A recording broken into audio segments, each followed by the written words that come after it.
हिंदू धर्म में एकादशी का व्रत बेहद पवित्र और फलदायी माना जाता है। हर महीने 2 एकादशी आती है, लेकिन चैत्र शुक्ल पक्ष की एकादशी यानी कि कामदा एकादशी का विशेष महत्व है। 3rd नहीं 13 डिग्री का केस है। माल मैंने चुराया है, पीपल के नीचे दबाया। हवालात की हवा अच्छों को सुधार देती है। शुक्ला समर कूल कूलर, हवा अच्छी है, ठंडक सच्ची है। समर कूल, लाइफ बनाए वंडरफुल। मान्यता है कि इस दिन श्रद्धा और नियम के साथ व्रत रखने से मन की इच्छाएं पूरी होती है और जीवन में सकारात्मक बदलाव आता है। इस साल कामदा एकादशी को लेकर लोगों के बीच थोड़ा भ्रम बना हुआ है। वजह है तिथि का 2 दिनों तक पड़ना। ऐसे में कई लोग सोच रहे हैं कि आखिर व्रत किस दिन रखा जाए और पारण का सही समय क्या होगा।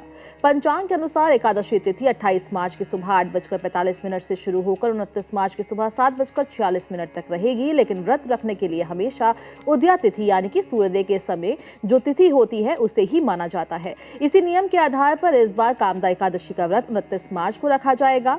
अब बात सबसे अहम हिस्से की, पारण यानी कि व्रत खोलने के समय की। धार्मिक मान्यता के अनुसार एकादशी का व्रत द्वादशी तिथि में ही खोला जाता है और इसका सही समय बहुत महत्वपूर्ण होता है। गलत समय पर पारण करने से व्रत का पूरा फल नहीं मिल पाता। दृक पंचांग के अनुसार इस साल कामदा एकादशी का व्रत का पारण 30 मार्च को किया जाएगा। पारण का शुभ समय सुबह 6:13 से शुरू होकर 7:09 तक रहेगा। इस दौरान व्रत खोलना सबसे उत्तम माना गया है। धार्मिक दृष्टि से कामदा एकादशी को कांता एकादशी भी कहा जाता है। मान्यता है कि इस दिन भगवान विष्णु की पूजा करने से न सिर्फ पापों से मुक्ति मिलती है, बल्कि जीवन में सुख, समृद्धि और शांति भी आती है।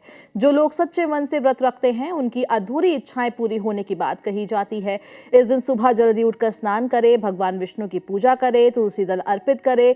ये काफी विशेष फलदायी माना जाता है। व्रत रखने वाले लोग दिन भर संयम और भक्ति में समय बिताते हैं और अगले दिन शुभ मुहूर्त में पारण करते हैं। ध्यान रखने वाली बात यह है कि पारण का समय सीमित होता है, इसलिए इस दौरान ही व्रत खोलना चाहिए। कई लोग अनजाने में देर कर देते हैं, जिससे व्रत का पूरा लाभ नहीं मिल पाता।